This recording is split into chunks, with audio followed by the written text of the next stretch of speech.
"You're not leaving tonight," said the master's sister to the slave. What happened next shook the plantation. In the sultry heat of a Georgia plantation in 1847, where Spanish moss hung like secrets from ancient oaks, a forbidden love was about to shatter every rule society had built. Elias, a young slave with eyes that held more hope than his chains should allow, had caught the attention of two women who lived in the grand house on the hill. One was his master's wife, Catherine, lonely in her gilded cage. The other was Rebecca, the master's sister, whose heart beat against the confines of her corset and her conscience. Tonight, everything would change. Tonight, Rebecca would speak words that would set their world ablaze. If you're enjoying this story, please subscribe and like my channel for more historical tales of forbidden love and courage. The Whitmore plantation stretched across 300 acres of red Georgia clay, where cotton grew tall and secrets grew taller. The year was 1847, and the world moved to rhythms both beautiful and brutal. In the slave quarters, a young man named Elias finished his evening chores. At 23, he carried himself with a quiet dignity that caught people's attention. His hands were callous from fieldwork, but his mind was sharp from stolen moments with forbidden books.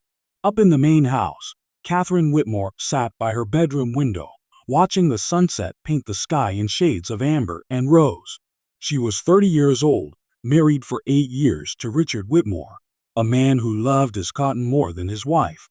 Her blonde hair was pinned perfectly, her dress immaculate, but her heart felt empty. Down the hallway, Rebecca Whitmore unpacked her trunks. She'd returned from Charleston just 3 days ago, coming home to escape a scandal no one spoke of openly. At 26, she was considered past marriageable age, too independent, too outspoken. Her brother tolerated her presence, but little else. The next morning arrived with the kind of humidity that made breathing feel like drinking warm water. Elias worked in the garden behind the main house, his shirt clinging to his back as he pruned the rose bushes that Catherine loved so dearly. "Those blooms are looking healthier," a soft voice said from above. Elias looked up to see Catherine standing on the second-floor balcony, her white morning dress glowing in the early light. He quickly looked down, as was expected, but not before their eyes met for a heartbeat too long. "Thank you, ma'am," he said quietly. "I've been talking to them, like you suggested." Catherine smiled, something she rarely did anymore. "I knew you'd have a gift for it. You have gentle hands." The words hung in the air, innocent yet charged with something neither dared name. Before either could speak again, heavy footsteps echoed from inside the house. "Catherine, where's my breakfast?" Richard's voice boomed through the open windows. The moment shattered. Catherine's smile vanished, replaced by the careful mask she wore around her husband. She turned and disappeared inside without another word. Elias returned to his work, but his hands trembled slightly as he clipped the dead flowers. That afternoon, Rebecca ventured out to the gardens. She'd been watching from her window, seeing things her sister-in-law probably thought were hidden. Rebecca understood secrets. She carried enough of her own. "You must be Elias," she said, approaching without the usual distance white women kept from enslaved men. Elias stood immediately, removing his hat. "Yes, ma'am. Miss Rebecca, I presume?" "Just Rebecca when no one else is around," she said, her voice lower. "I've heard you can read." Elias's blood ran cold. Reading was forbidden for slaves. It was punishable by whipping, or worse. I don't know where you heard such a thing, ma'am." Rebecca looked around, ensuring they were alone. From Catherine, "Don't worry, your secret is safe. In fact," she pulled a small book from her pocket. "I thought you might enjoy this. Poetry. Hide it well." Before Elias could respond, she pressed the volume into his hands and walked away, leaving him standing there, stunned and terrified and grateful all at once. That evening, as the plantation settled into twilight, Catherine found an excuse to walk through the gardens. She did this often now, timing her strolls to when Elias was finishing his work. "The roses are perfect," she said softly, appearing from behind the magnolia tree. "Mrs. Whitmore," Elias said, surprised. "I didn't hear you coming." "I've gotten good at moving quietly in this house," she said, and there was such sadness in her voice that Elias forgot himself for a moment. "Are you all right, ma'am?" Catherine laughed, but it was a broken sound. "No one ever asks me that. Everyone assumes that living in a big house with fancy dresses means you must be happy." She paused, then looked directly at him. "Are you happy, Elias?" It was a dangerous question. Slaves weren't supposed to have feelings about their circumstances. But something in Catherine's eyes made him answer truthfully. "I dream of freedom, ma'am.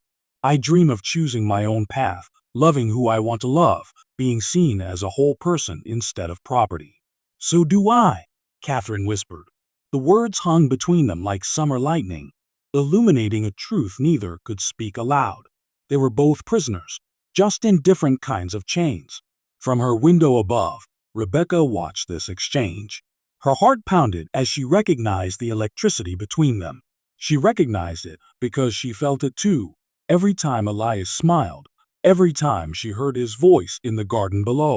Three hearts, bound by circumstances beyond their control, were about to collide in ways that would change everything. 3 weeks passed like slow honey dripping from a spoon. The summer heat intensified, and so did the feelings growing in the shadows of Whitmore Plantation.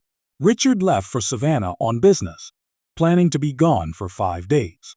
The moment his carriage disappeared down the Oak Line Drive, the entire plantation seemed to exhale. The tension that always filled the air when the master was present lifted slightly, like morning fog burning away. On the third night of his absence, Catherine couldn't sleep. The house felt too big, too quiet, too suffocating. She wrapped a shawl around her nightgown and slipped out through the kitchen door, walking toward the gardens where moonlight painted everything silver. She didn't expect to find Elias there, sitting on the stone bench beneath the willow tree, reading by candlelight.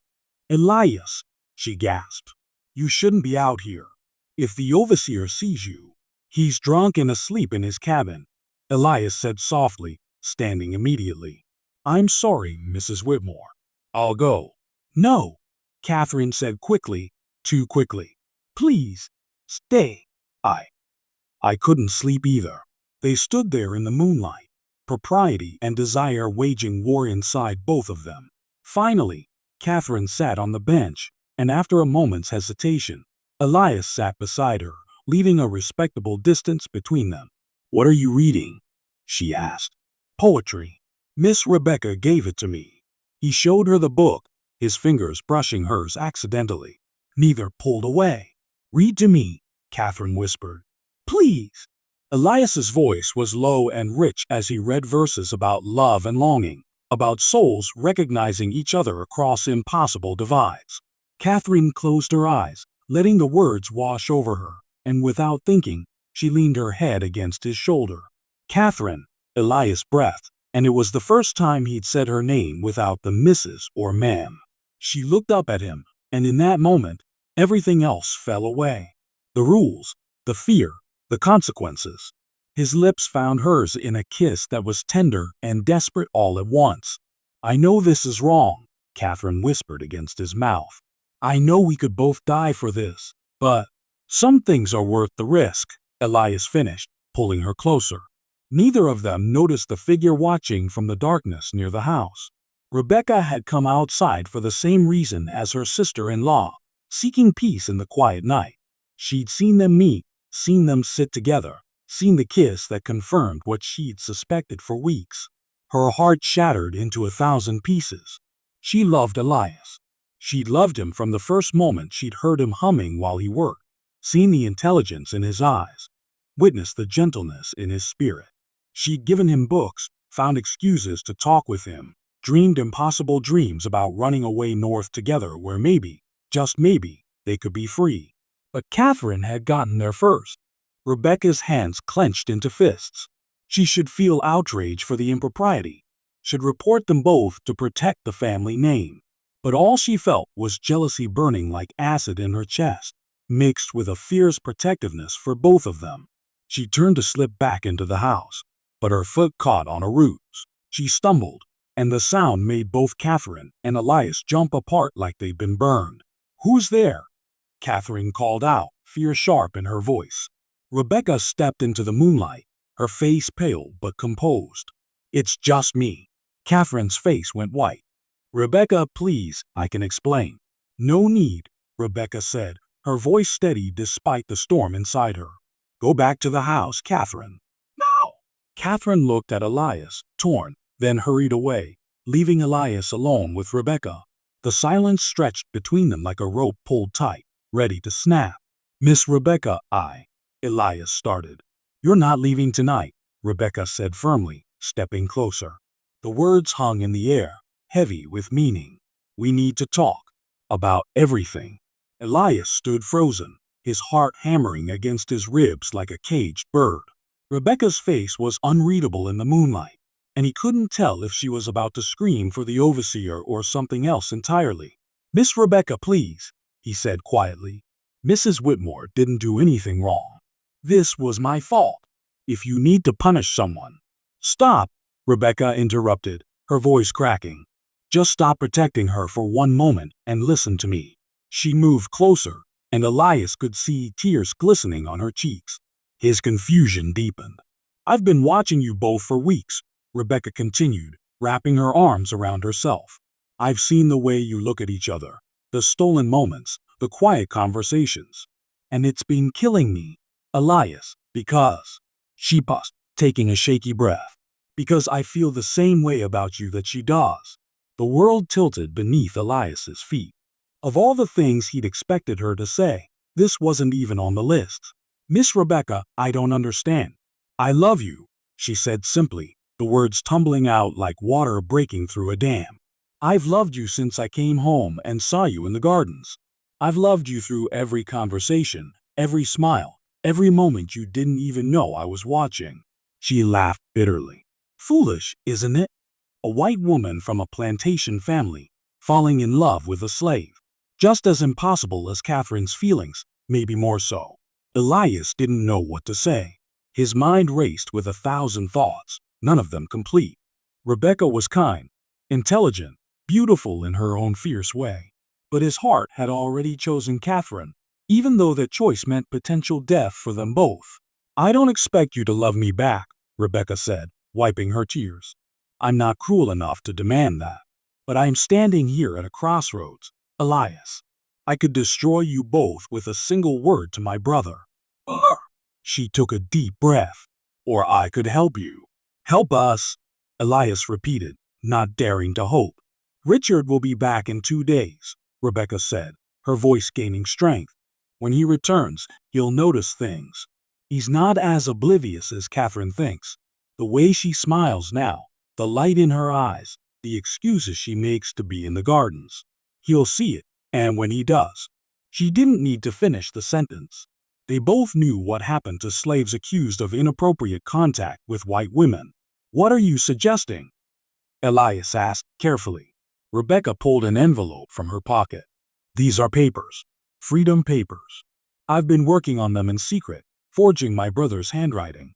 They're not perfect, but they might be enough to get you north to a free state. Elias stared at the envelope like it was made of pure light. Freedom. The word echoed in his mind like a prayer. But there's a condition, Rebecca continued. You have to leave. Tomorrow night. Before Richard comes back. Before this situation explodes and gets you both killed. Catherine, Elias whispered. I can't leave her here. You have to, Rebecca said firmly, and now her tears flowed freely. I'll protect her. I'll make sure Richard never suspects. But you need to go, Elias.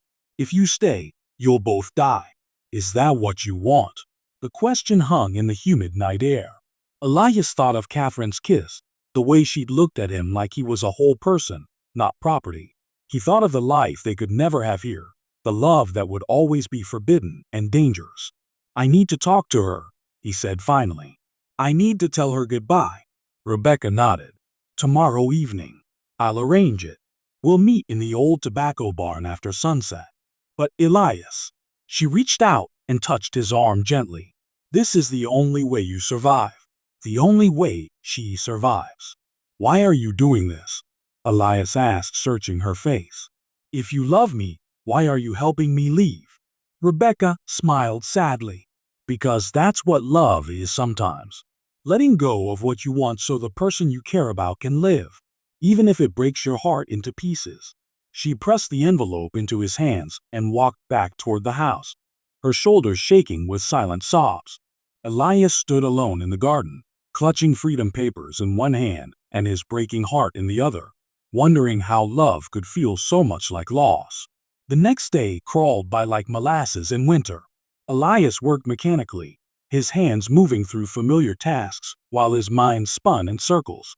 Every time he looked toward the main house, he felt the weight of impossible choices pressing down on his chest. Catherine spent the day in a state of quiet panic.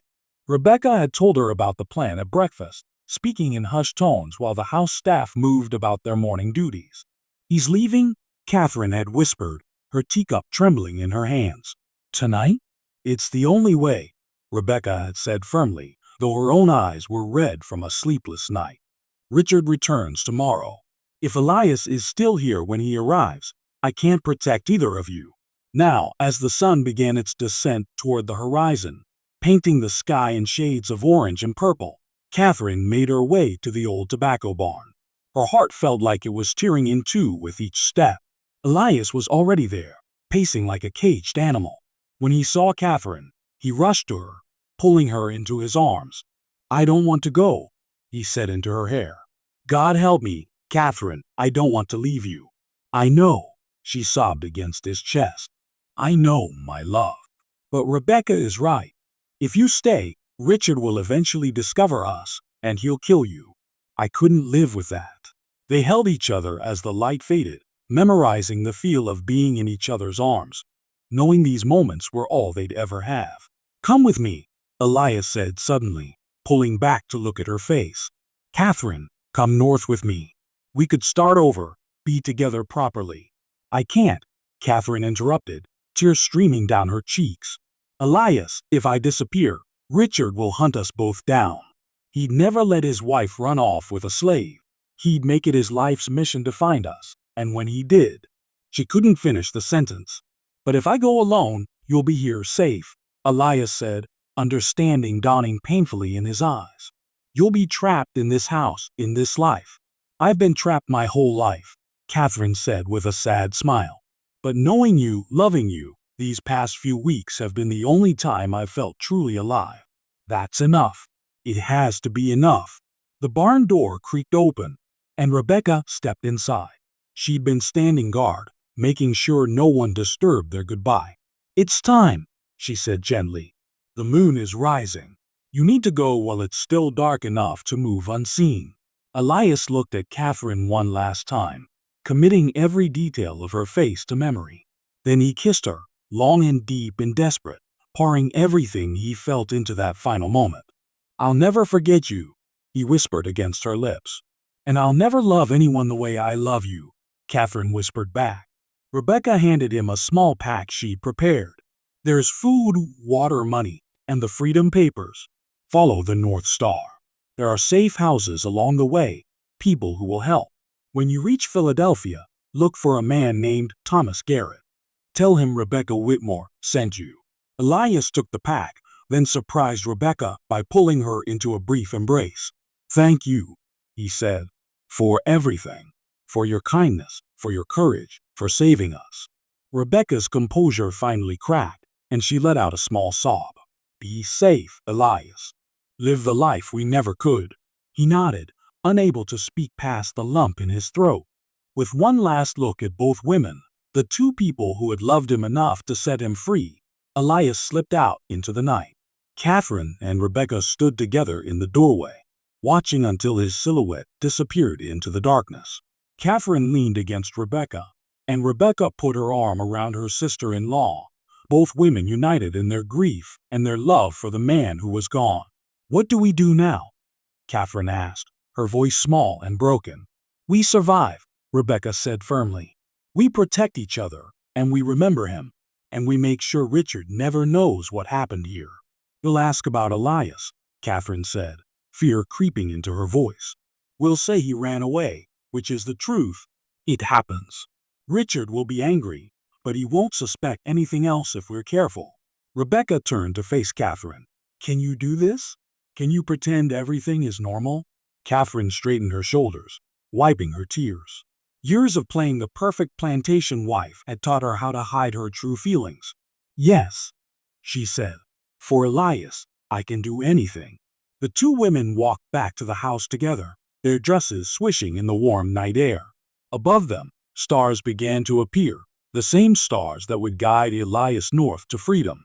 Behind them, the tobacco barn stood empty, holding only memories of love and sacrifice, and the ghost of a kiss that would haunt them both for the rest of their lives. 5 years had passed since that moonlit night when Elias disappeared into the darkness, carrying freedom papers and the hearts of two women with him. The world had changed, though perhaps not as much as it needed to. Tensions between North and South grew stronger with each passing season, whispers of war floating on the wind like dandelion seeds, waiting to take root. Richard Whitmore had aged poorly. His cotton profits had declined, his temper had worsened, and his suspicions about his wife's distant demeanor had grown, though he never discovered the truth. He blamed her coldness on female hysteria, never understanding that Catherine's heart had left the plantation years ago, traveling north with a man who'd shown her what real love felt like. Catherine stood by her bedroom window, the same window where she'd first spoken to Elias about the roses.